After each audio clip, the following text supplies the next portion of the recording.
दिया था इसमें कि इक्विवेलेंट मास कैसे निकाला जाता है। इस चैप्टर में अपने पास है नंबर ऑफ इक्विवेलेंट्स और मोल कंसेप्ट में अपने पास होता था नंबर ऑफ मोल्स। ठीक है, अब हमें देखना है relation between moles and equivalents. Relation between number of moles and number of equivalents. Number of equivalents. एक चीज हम पढ़ चुके थे कि अगर हमें नंबर ऑफ मोल निकालने हैं, जिसको मैं n से रिप्रेजेंट कर रहा हूं, तो वेट अपॉन नीचे क्या रखना पड़ेगा, मोलर मास। सही है, ये तो मोल 1 में आ चुका है कि मोल निकालने हैं तो वेट अपॉन मोलर मास। अब इस चैप्टर में है अपने पास number of equivalents. Number of equivalents जिसको हम रिप्रेजेंट कर रहे हैं कैपिटल ई से। तो ये वेट अपॉन, मैंने बताया था कि नीचे आएगा इक्विवेलेंट मास। और लास्ट क्लास में अपन पढ़ चुके हैं कि क्वेश्चन सोल्व करने के 2 अप्रोच है। आइदर हम मोल से बैलेंसिंग करके कर लें या फिर इक्विवेलेंट से सीधा लिख दें कि equivalent of A is equal to equivalent of B. Equivalent law लगाना सबसे आसान है कि उसमें अपन को कोफिशिएंट देखने ही नहीं है। ठीक है ना, जितने भी रिएक्टेंट हैं उन सबके इक्विवेलेंट बराबर होंगे, जितने भी प्रोडक्ट हैं उन सबके इक्विवेलेंट बराबर होंगे। ठीक है ना, तो ए इज इक्वल टू बी बराबर सी बराबर डी, ये सीधा relation law of chemical equivalent से आता है। लेकिन वहां दिक्कत किसमें आती है कि how to calculate number of equivalents, जो कि क्या चीज है, ई निकालना है तो मुझे क्या पता होना चाहिए, इक्विवेलेंट्स। मोलर मास तो हम सीधा ही देख के बता देते हैं। ठीक, अब इक्विवेलेंट मास निकालने के लिए एक रिलेशन हम याद रखेंगे कि equivalent mass is equal to molar mass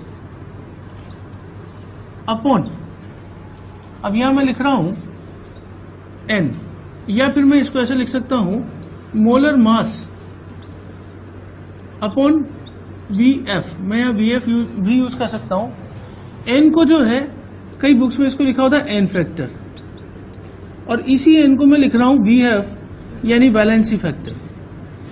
valency factor, ठीक। तो वैलेंसी फैक्टर इस चैप्टर की सबसे इंपॉर्टेंट चीज है, n फैक्टर या वैलेंसी फैक्टर। अगर मुझे कहीं पर वैलेंसी फैक्टर सही पता लग गया तो वैलेंसी फैक्टर को डिवाइड करके मैं इजीली क्या निकाल सकता हूं,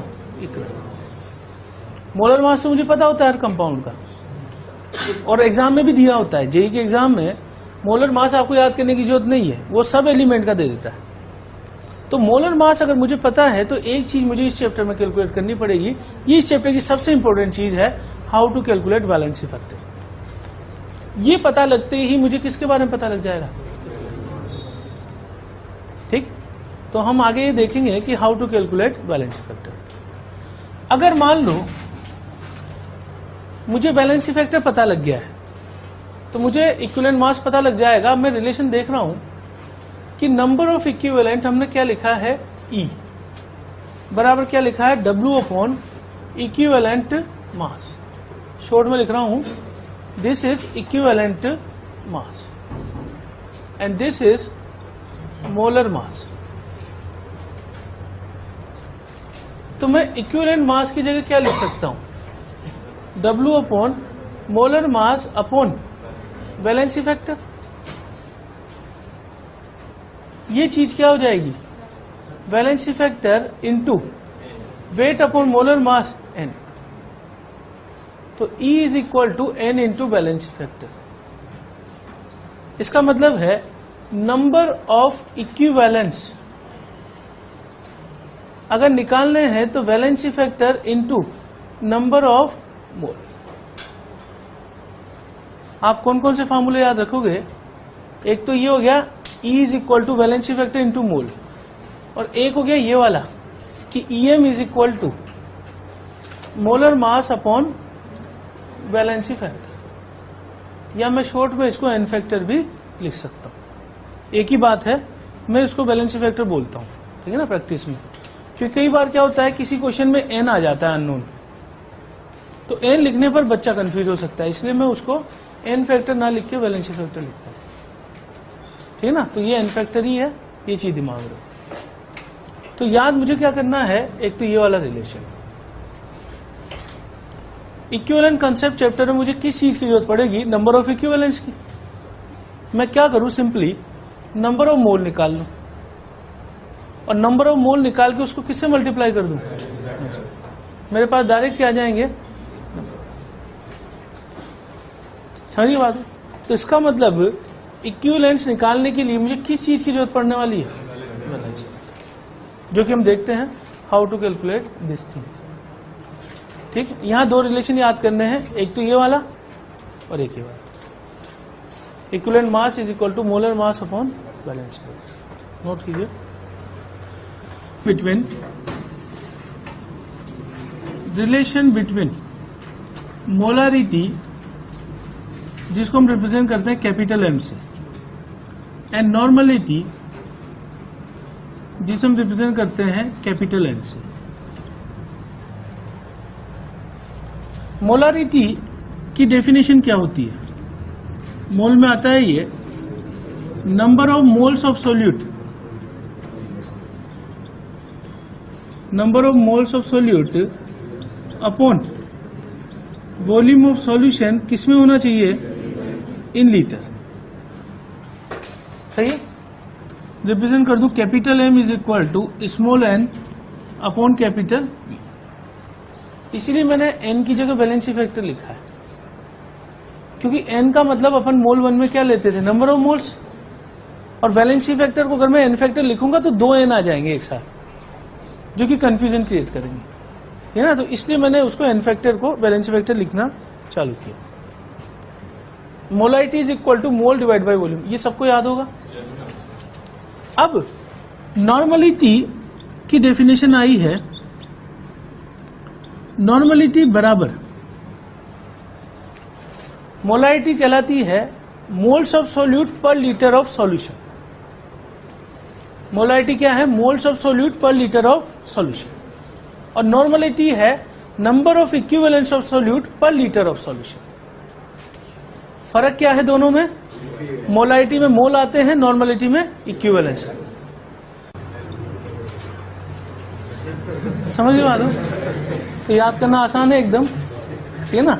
ई बराबर, ठीक, चलो ई क्या है यहाँ पे, एन क्या है, नॉर्मलिटी, और वी क्या है, वॉल्यूम इन लीटर। तो मोल निकालने का हमारे पास तरीका क्या आता था, मोलारिटी इंटू वॉल्यूम।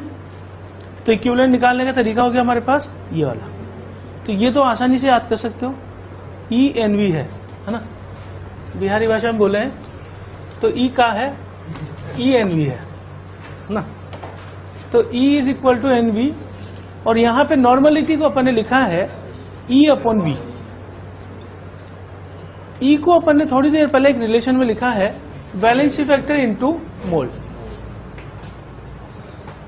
और हम एन अपॉन वी को क्या लिख सकते हैं, valency factor into capital M. यानी आप रिलेशन याद रखोगे, normality is equal to valency factor into molarity. तो यहां भी किस चीज की जरूरत पड़ रही है मुझे, वैलेंसी फैक्टर। अगर आप मोलारिटी निकाल चुके हो तो मोलारिटी को किससे मल्टीप्लाई कर दें, वैलेंसी फैक्टर से, क्या आ जाएगी, डायरेक्ट।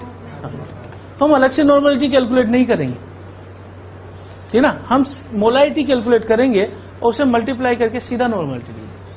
तो ये एक रिलेशन याद रखना है अपन को, और रिलेशन कौन सा याद रखना है, ये वाला। अगर नंबर ऑफ इक्विवेलेंट निकालने हैं तो नॉर्मलिटी इंटू वॉल्यूम, और नंबर ऑफ मोल निकालने होते थे तो ये क्या आता था, small n is equal to, ये नंबर ऑफ मोल निकालने के लिए है। ये चीज क्या है, नंबर ऑफ मोल, ये चीज क्या है, मोलारिटी, और this is volume of solution, volume of solution in litre. इसका यूज तो अपन कर चुके हैं मोल में, ज्यादातर क्वेश्चन इसी पे बेस्ड है, नंबर ऑफ मोल निकालने के लिए मोलारिटी इंटू वॉल्यूम, या normality into.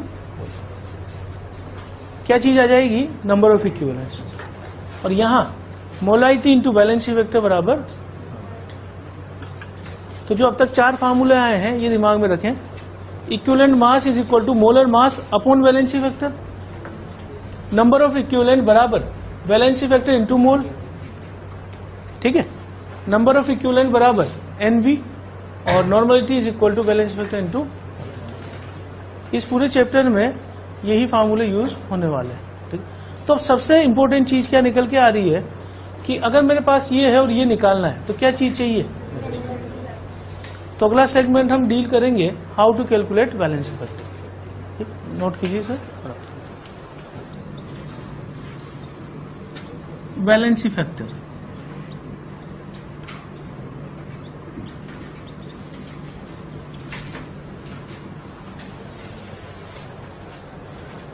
Calculation of valency factor में सबसे पहले हम देखेंगे 4 एसिड्स।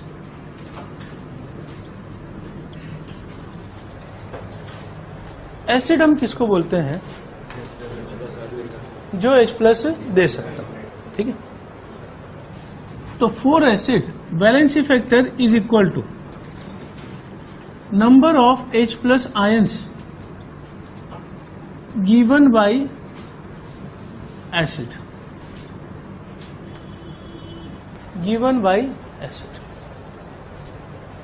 जैसे एग्जांपल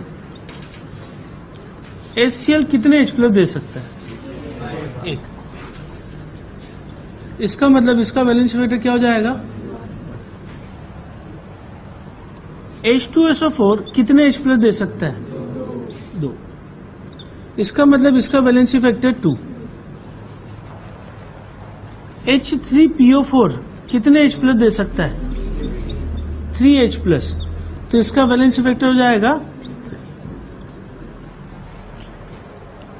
बिल्कुल सिंपल चीज है, जितने H+ एसिड देता होगा, ठीक है ना, तो उसी नंबर को हम क्या बोल देंगे, उसका वैलेंसी फैक्टर। यहां तो कुछ ज्यादा करना नहीं है, ठीक। PO3 कितने H+ दे सकता है, 2 H+ देगा, लेकिन दिखाई तो 3 रहे, ठीक। वैलेंसी फैक्टर इसका 2 है, ये पता हमें लगेगा स्ट्रक्चर से। अगर मैं H3PO3 का स्ट्रक्चर बनाऊं तो HOP OH double bond OH, ये स्ट्रक्चर होगा। ऑक्सी एसिड में रूल ये है कि जो ऑक्सीजन हाइड्रोजन से जुड़े होते हैं 2.1 इलेक्ट्रोनेगेटिविटी, 3.5 इलेक्ट्रोनेगेटिविटी। फास्फोरस की होती है 2.1 सॉरी। रूल ये है कि जो हाइड्रोजन ऑक्सीजन से जुड़े होंगे, because electronegativity oxygen is very high, ये इजीली इस बॉन्ड को तोड़कर इन इलेक्ट्रॉनों को अपने पास खींच लेगा। तो केवल वो हाइड्रोजन ही अलग हो सकते हैं जो डायरेक्टली ऑक्सीजन से जुड़े हुए रहते हैं। तो रूल ये है कि in the oxy acid only those hydrogens are ionisable which are connected to oxygen atom. ऐसा इस केस में नहीं होता है, क्योंकि फास्फोरस की इलेक्ट्रोनेगेटिविटी और हाइड्रोजन की बराबर है। तो फास्फोरस इतना इलेक्ट्रोनेगेटिव नहीं है कि इसको खींच सके, तो ये हाइड्रोजन अलग नहीं होता है तीसरे वाला। तो अलग सिर्फ कितने हो सकते हैं, 2, इसलिए वैलेंसी फैक्टर 2। दूसरा एग्जांपल मैं ले रहा हूं H3PO2, ये देता है केवल एक H+, इसलिए वैलेंसी फैक्टर 1। इसका जवाब भी हमें कहां से मिलेगा, स्ट्रक्चर से। स्ट्रक्चर HOP, यहां H डबल बॉन्ड हो। रूल यहां भी वही है, केवल कौन सा हाइड्रोजन अलग होगा, ये। समझिए बात को।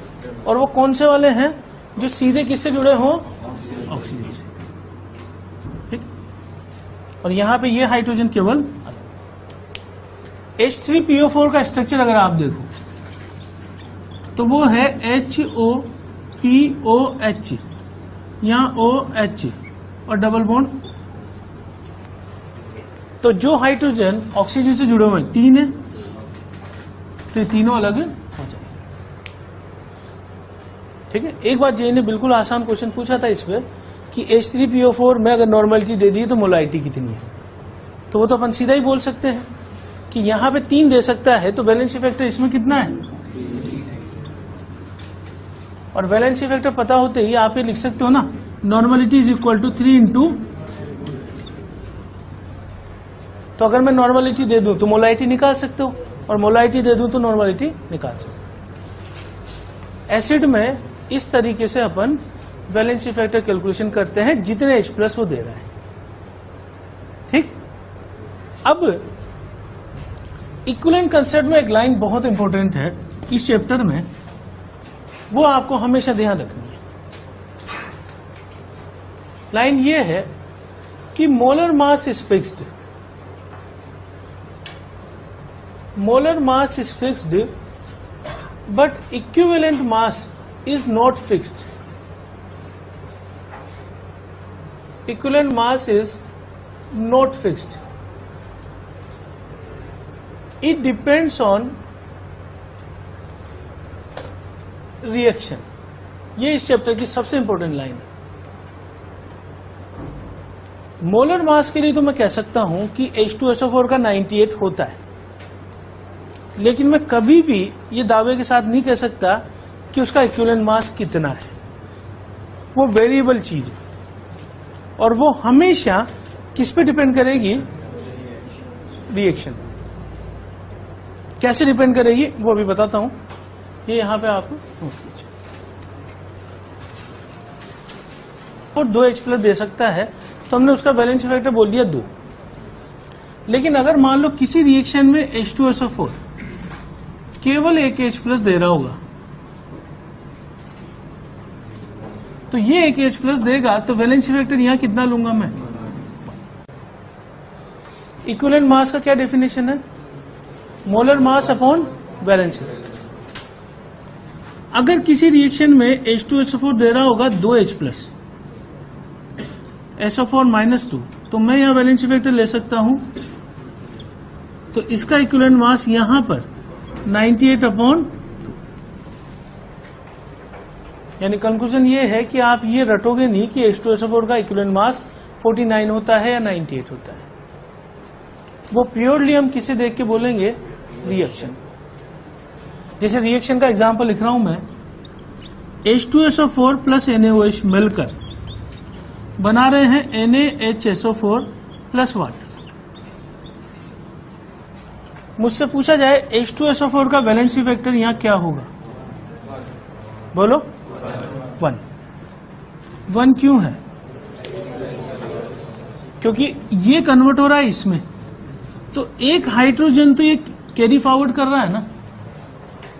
इस कंपाउंड ने कितने हाइड्रोजन निकाले, एक ही निकाला, वो एक H+ किसके पास गया, और वो दोनों किस में कन्वर्ट हुए। तो रिएक्शन देखकर हम डिसाइड करेंगे। जैसे मान लो मैं लिख दूं H2SO4 प्लस 2 NaOH से Na2SO4 plus H2O,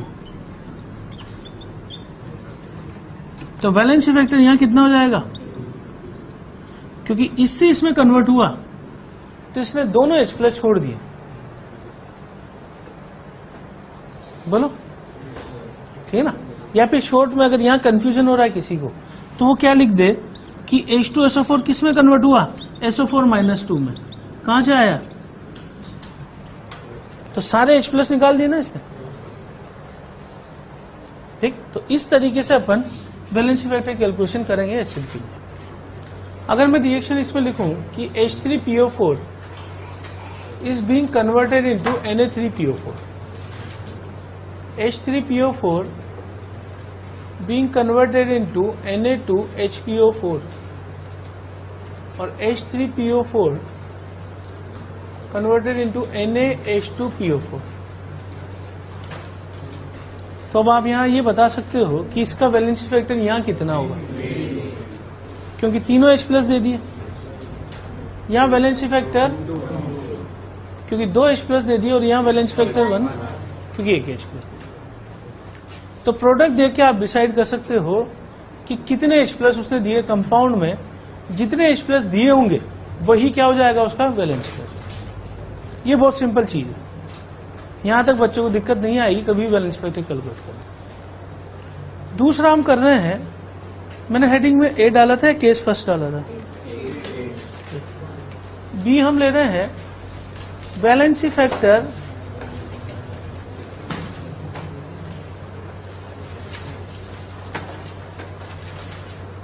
valency factor 4 base. Valency A आएगा, ई आएगा, कंफ्यूज हो जाता हूँ कई बार स्पेलिंग में confuse. Valency factor for base में valency factor is equal to number of OH minus ion given by base. ठीक, जितने वहां पे OH माइनस देगा वही नंबर क्या कहलाएगा उसका वैलेंसी फैक्टर।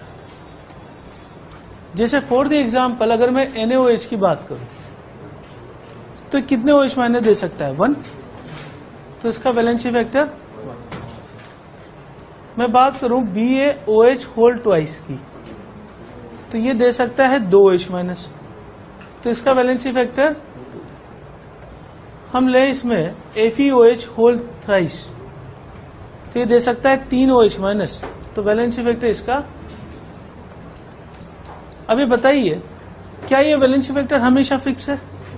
नहीं, इसके लिए भी मैं ये नहीं कह सकता कि 2 ही होता है, वो भी डिपेंड किस पे करेगा, रिएक्शन। जैसे मान लो CaOH होल ट्वाइस है और इसने बना दिया CaCl2, तो दोनों OH निकाल दिए, इसका मतलब बैलेंस फैक्टर यहां कितना लूंगा। अगर मान लो CaOH whole twice is being converted into CaOHCl, तो फिर यहां बैलेंस फैक्टर क्या हो जाएगा। तो it also depends on the reaction. तो वेरी सिंपल, एसिड के लिए जितने H प्लस जा रहे होंगे रिएक्शन में, एसिड के लिए जितने H प्लस जा रहे होंगे वही बैलेंसी फैक्टर, और बेस के लिए जितने OH माइनस जा रहे होंगे वही बैलेंसी फैक्टर। ठीक है ना। एसिड यहां पे ध्यान देने वाली बात यह है ऑक्सीडेशन स्टेट चेंज नहीं हो रही। अगर आप किसी भी एग्जाम्पल में देखोगे तो ऑक्सीडेशन स्टेट वही आ रही है। इस चैप्टर में ज्यादा इंपॉर्टेंट है रिडॉक्स वाले चेंजेस। ठीक है ना। यहां तो बहुत आसान है, यहां तो सिंपल इसे देख रहे हैं। ठीक है, नोट कीजिए। वैलेंसी फैक्टर फॉर सॉल्ट,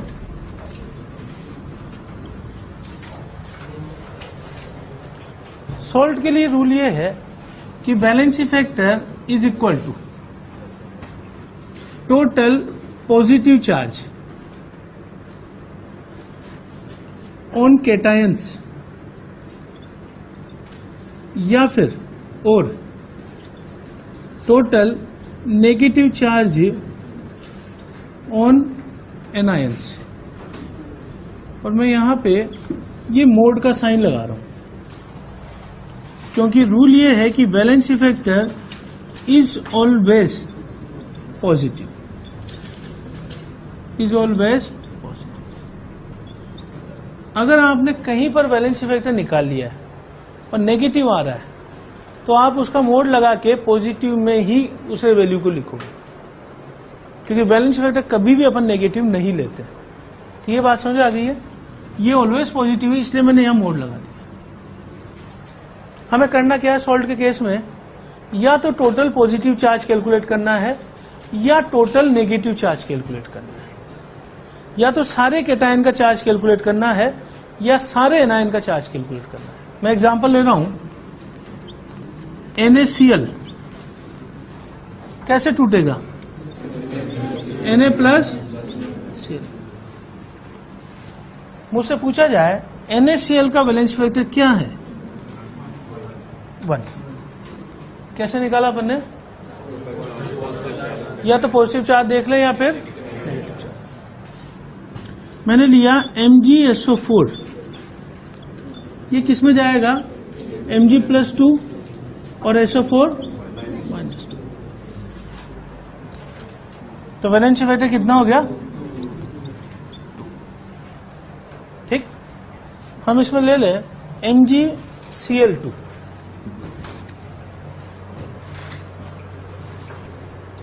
ये देगा Mg+2 और 2Cl-, आइदर पॉजिटिव का मैग्नीट्यूड या नेगेटिव का मैग्नीट्यूड। तो बैलेंस फैक्टर कितना हो जाएगा, या तो आप ये देख लो Al2SO4 होल 3 कितना बैलेंस फैक्टर होगा, बोलो 3 या 6? 6। देखो कैसे, सबसे पहले तो मुझे ये तोड़ देना है, 12+3 और 3SO4। अगर आप इस केटाइन पे चार्ज देखोगे तो +6R, और यहां देखोगे तो आपको या तो ये लेना है, लेकिन लेना है पॉजिटिव क्वांटिटी यानी मैग्नीट्यूड, ठीक है ना। तो तीसरा हमारे पास कौन सा हो गया, सॉल्ट के लिए वैलेंसी वेक्टर एसिड का H+ आयंस, बेस का OH- आयन, सोल्ट का या तो चार्ज पॉजिटिव पे या नेगेटिव, और मैग्नीट्यूड ही लेना है। अब चौथी चीज अपनी स्टार्ट हो रही जो ज्यादा इंपॉर्टेंट है कि ऑक्सीडेशन हो रहा होगा तो क्या होगा, ठीक है। तो नोट कीजिए इसमें आता आगे देखता हूं।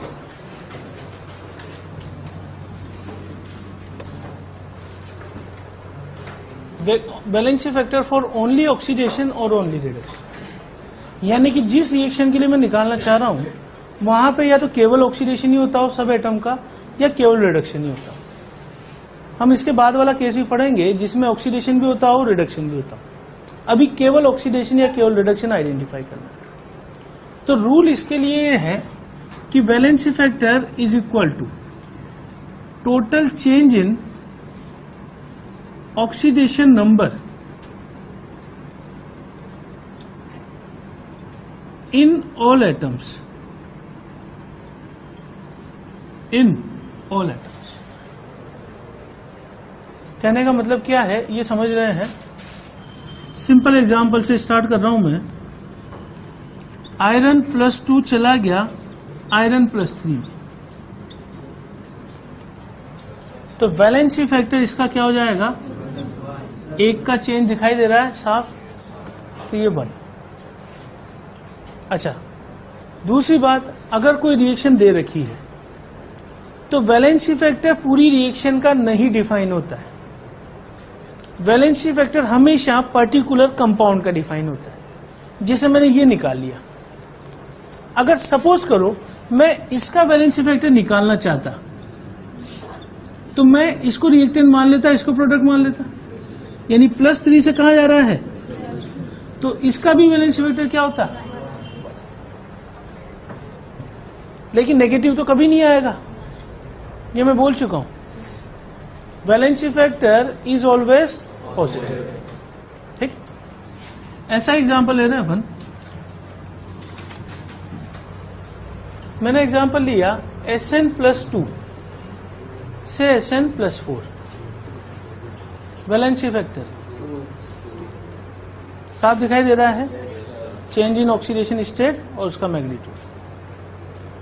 एग्जांपल HNO3 से NO, एग्जांपल H2S से सल्फर, एग्जांपल है H2S से SO4-2,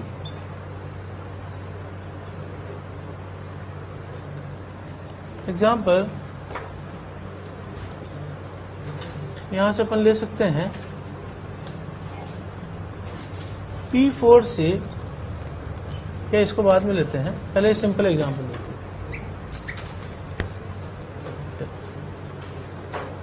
एग्जांपल कार्बन से CO2,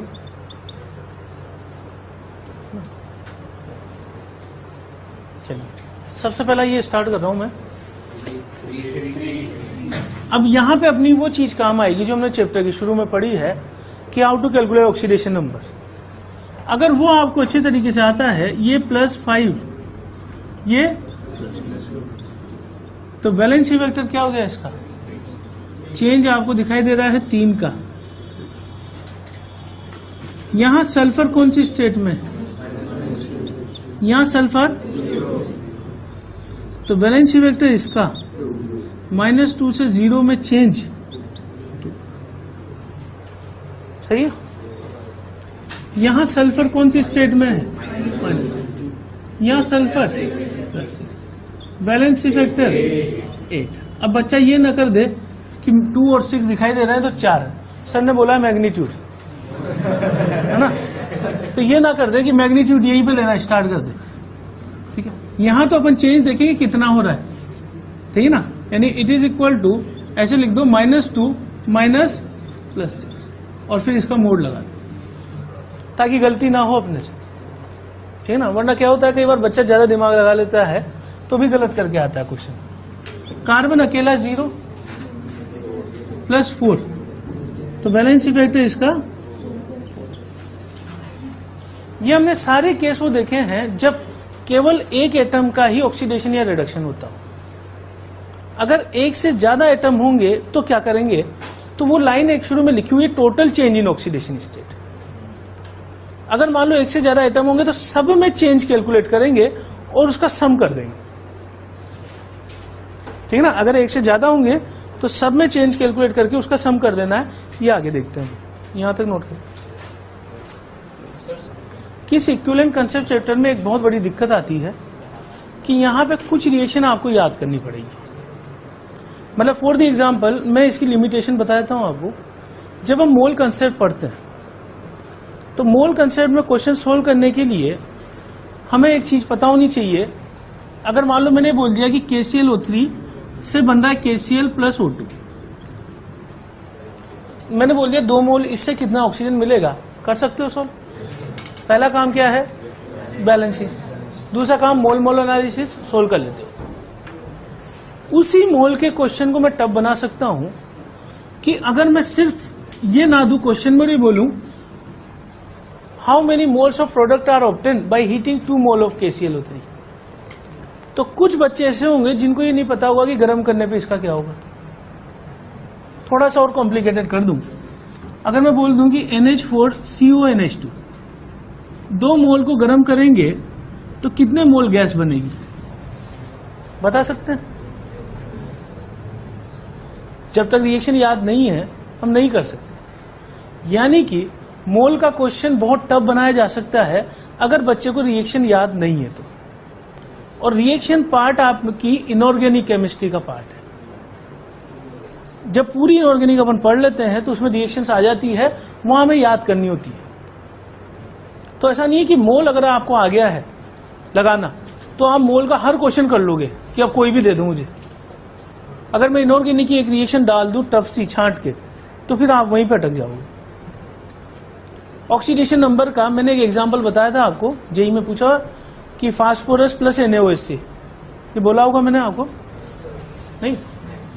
क्वेश्चन था 3-4 साल पहले का, व्हाइट फास्फोरस NaOH से जो प्रोडक्ट बनेंगे वहां ऑक्सीडेशन नंबर क्या होगा। अब आप कहोगे कि ऑक्सीडेशन नंबर तो आ गया मुझे निकालना, ठीक है ना, तो अब कैसे निकालोगे बताओ। यानी हम टूल पढ़ रहे हैं अभी इस चैप्टर में। अभी हम जो है उस चीज पे नहीं आए हैं कि हम एक फुल प्रूफ आंसर इससे दे दें कि ऑक्सीडेशन अब मैं किसी का भी निकाल लूं। तो इनऑर्गेनिक की रिएक्शंस है कि यहां पर प्रोडक्ट ये बनते हैं। तो जब तक आपको प्रोडक्ट याद नहीं हो तब तक आप नहीं कर सकते सॉल्व। तो ये चैप्टर समहाउ इनऑर्गेनिक केमिस्ट्री से लिंक किया जा सकता है और वहां की रिएक्शन का सारा क्वेश्चन यहां पर डाला जा सकता है। तो आप दिमाग में ये चीज रखें कि इसमें थोड़ा बहुत पार्ट जो है वो याद करने का भी है। चलो अपन आगे बढ़ रहे हैं। बस एक एग्जांपल लेता हूं। अब अभी तक मैंने बोला है कि केवल एक एटम वाले एग्जांपल लिया। मैंने बोला कि आयोडीन जो है वो I- में चेंज हो रहा है। आयोडीन अगर I- में चेंज हो तो आप ये बोल सकते हो कि 0 किस में चेंज हो रहा है, पर एटम चेंज कितना है, दिखाई दे रहा है 1। हाफ किसको दिखाई दे रहा है, 0 से -1, कितना चेंज है 1 का। एक एटम में चेंज है ये। आयोडीन एटम्स कितने हैं, तो वैलेंसी फैक्टर इसका टोटल चेंज यानी कि 2 हो जाएगा। किसका वैलेंसी फैक्टर है, अगर किसी को यहां से क्लियर नहीं है तो हम क्या करें, आयोडीन को 2 हिस्सों में बांटकर 0 से कहां ले जा रहा हूं, -1 में, 0 से कहां ले जा रहा हूं, एक एटम के लिए चेंज कितने का है 1 का, इसके लिए कितना है 1 का, टोटल कितने हो गए। ऐसे भी कर सकते हैं, ठीक है ना। अगर मैं इसके लिए पूछूं, मैंने एक लाइन बोली अभी कि वैलेंसी फैक्टर पूरी रिएक्शन का नहीं होता है, वैलेंसी फैक्टर हमेशा एक कंपाउंड का होता है। इसका मैं निकाल चुका हूं, समझ बात हो। इसका क्या आएगा, इसका आएगा चेंज, उल्टा देख लें, और एटम कितने हैं 1, तो वैलेंसी फैक्टर 1। एक और एग्जांपल ले रहा हूं ऐसा कैसा ही, जैसे एग्जांपल लिया मैंने C2O4 -2 से CO2। अब बताइए कार्बन की यहां स्टेट क्या है, +3, कार्बन की यहां क्या है, वैलेंसी फैक्टर बराबर चेंज कितने का दिखाई दे रहा है, चेंज पर एटम, इसको ऐसे भी याद कर सकता हूं, इनटू नंबर ऑफ एटम। अगर एक ही जैसे एटम है तो बताइए, चेंज 1 का है, एटम कितने हैं, ये 2 आ गए। हर कार्बन के लिए चेंज आ रहा है 3 से 4 में, यानी 1 का, और कार्बन 2 दिखाई दे रहे हैं अपन को। अगर इसका वैलेंसी फैक्टर पूछूं, बोलो कितना आएगा, उल्टा सोचेंगे, चेंज 1 का है और एटम कितने कार्बन। ऐसा ही एग्जांपल मैं लूं, ये आपको याद रखना है, ये इंपॉर्टेंट एग्जांपल है, Cr2O7 -2 से Cr+3 एसिडिक।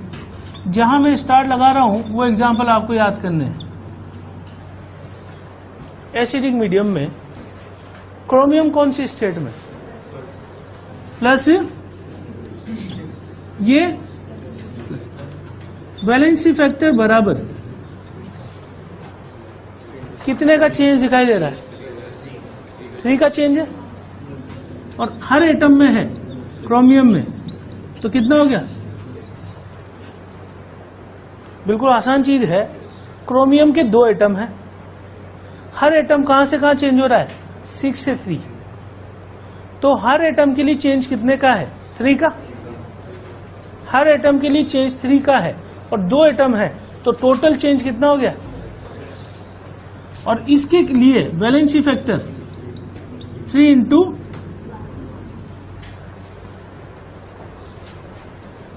तो अगर मेरे पास अगर क्वेश्चन में एक ही एटम का ऑक्सीडेशन हो रहा हो तब तो सीधा ही है जो अपन कर चुके हैं।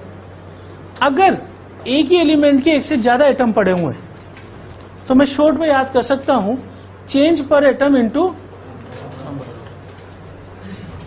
तो एक एटम के लिए change multiplied by number of atoms. अब अगली क्लास में अपन देखेंगे कि अलग अलग एटम्स हों तो क्या होगा। यही रोकना।